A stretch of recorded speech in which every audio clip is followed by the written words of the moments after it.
Ben here from Mariner Media, and in this video I just want to go over the type of ads you can run, and also which ones you should be using, which ones you should stay away from, depending on your business goals.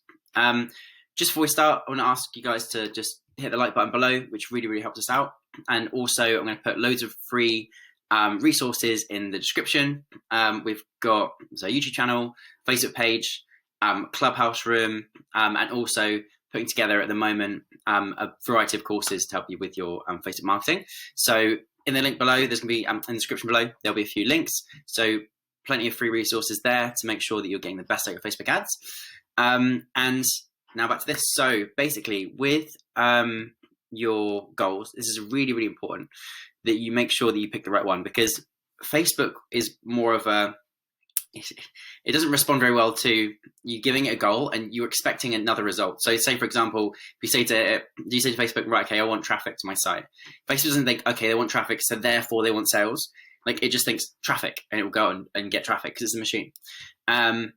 So you have to be very specific with what you want.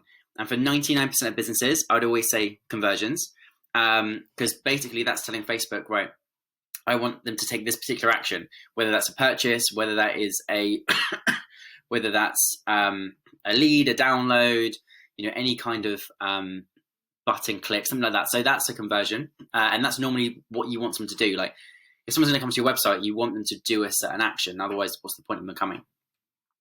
And a lot of businesses, they mess that up. They just send traffic across, and then they end up with a load of traffic that aren't motivated to do anything. And Facebook, obviously, when using conversions, it will look at the people that are already converting and already buying or already filling in the lead form, and then it will go back to Facebook and inform the campaign to get better results, because it will start to show it to people that it thinks are more similar to those that have already ended up liking either buying or submitting the lead form. So really important that you use the right goals here. Like, conversions is, if you've got a particular action on a website you want someone to take, always go for conversions over traffic. Depending, the only time that would be not advisable is if the product was, say, over £200 and you wanted to get some engagement first, get some traffic first, and then just retarget the people that actually made they were most interested. So that's the only kind of way. If it's a low price product and you want someone to take an action, whether it's a lead or a purchase, then always use conversions.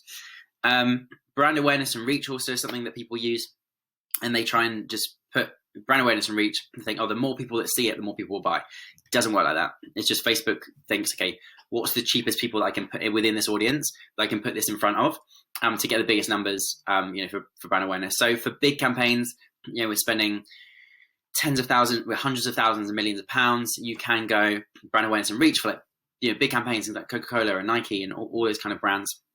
We'll use that, even like medium-sized brands. But as a small business who just wants to get results straight away and just put money in and get money out, brand awareness reach is definitely not the way to go. Same with traffic and engagement. Same story with engagement. So, you can say if you're in a competition or something, you want people to comment and share and get some hype going. That's fine. You can use engagement. But if you want sales, again, or leads, forget about engagement, because Facebook will look at that and say, right, which people within this audience are most likely to comment on this post? And then it will put it in front of them. And that doesn't necessarily mean they're anywhere near actual buyers. Like, they're just people that are most likely to comment and share. And when you're doing it on a big scale, obviously, because engagement campaigns are cheaper than conversions, but when you're doing it on a big scale, it's fine if that's your goal and you just want to push it out. But if your goal is just to get sales, get leads, always conversions. App installs is quite self-explanatory. So it's a bit like conversions, but you'll send people to an app to download it. Video views is one that can be quite useful if you've got high ticket products. Again, so you'd show as many people as possible within the audience the video and just retarget the ones that watched a certain amount of the video. So say, for example, only costs a couple of pence to give someone a video view, but maybe £1 per click for a conversion campaign. It just helps you segment your audience down into those who are actually interested. So when you run your expensive ads, you're actually going to get the best quality audience. So that's something we use as well. So video views is good, but if you want sales, don't just go for video views if you want sales. Like, there has to be other strategy in place if you're going to use video views. If not, straight up conversions. Lead generation is a good one. We've got a couple of videos. It's really good for a couple of videos on the channel about lead generation ads. You can send people from a lead generation where basically what it is, it's just an ad where people click on, and when they click on it, it gets like a little drop down opt-in form, and they can put their name, email address, number, whatever details you want in there, and that can then go to a CRM or go into your email list. But be really careful with this, because people use lead generation as a way of getting people to opt in and then getting them to on the phone. So say, for example, if you're selling consulting services, like it seems like a logical step to like sell consulting services and have a lead opt-in form. Anyone who's interested fills in the form, and then you call them. And but in reality, when you run a lead generation form on Facebook and people fill it in there, the leads are always a little bit rubbish, because there's no real intent. They haven't really gone anywhere to do anything, unless you've got lots of questions that most of the time they don't even remember who you are. So you'll phone them all the next day. You'll start chasing leads, and everyone will be like, "Who is this? No, I didn't opt in for that. Stop calling me." And people just won't remember. So it's always better to send them to a page first. If you're going to do something like lead generation for business and clients, send them to a page first before you get the details. So then when you call them, they remember who you are. Because this is more, it's just easy to fill in. So it's great for email lists, because obviously you get them in once, you get the details for cheap, it goes into the email list, and then you can warm them up, you send them emails for free. But yeah, if you try and just get genuine leads through there, it's really, really not a good way to go. Messages as well. So that's with the chats, you can get people to send you messages. I've seen people have some success with this, but I've not particularly experienced anything where, I've sent a lot of people through my messenger campaigns, but never really got that many results from it. Because it just depends on really what you're selling. And with messages, it's quite expensive. So say it's maybe £1 a message or 80p a message. And then out of that, the actual amount of people that go on to do business with you is very small, compared to conversions where you pay the same price, but they go over to a page where they're actually going to buy, or actually going to submit a lead and actually become a good customer for a lot less. So I would always go with conversions, especially over messages. If you want them to opt in for something, or instead of sending to the messages to then get them to opt in, and then half of them do that, and then half of them, so say it's £1 per person, then half of those people click to get started, and then half of them then download the lead magnet or whatever.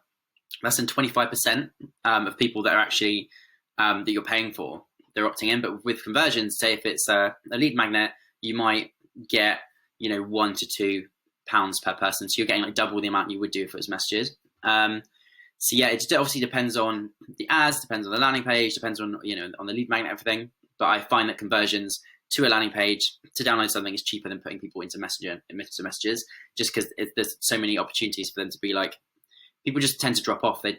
It's more, they just lose interest very quickly. And that's what I found with messenger campaigns. So again, yeah, conversions with store traffic and catalog sales, don't tend to use those too often.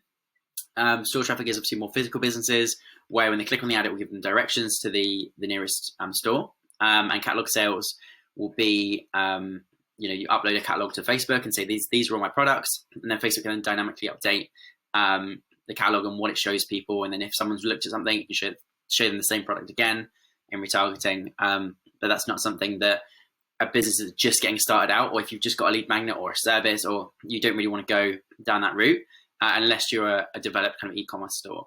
So I would always, again, most of you, 99% of you out there would be conversions. So it's really, really important. So yeah, definitely stick to conversions. Really, really important that you pick the right goal for the ad. Obviously, everything else is super important as well, but this is where campaigns are sort of made or broken, because if you pick the wrong goal here, it's just not going to go anywhere. So I hope that's really, really useful. Don't forget to check out the link below to see our resources. We've got obviously the YouTube channel, Facebook page, Facebook group, also the Clubhouse room, and also loads and loads of training coming up for Facebook ads for business owners and also Facebook managers as well. So thanks very much, and I'll see you in the next video.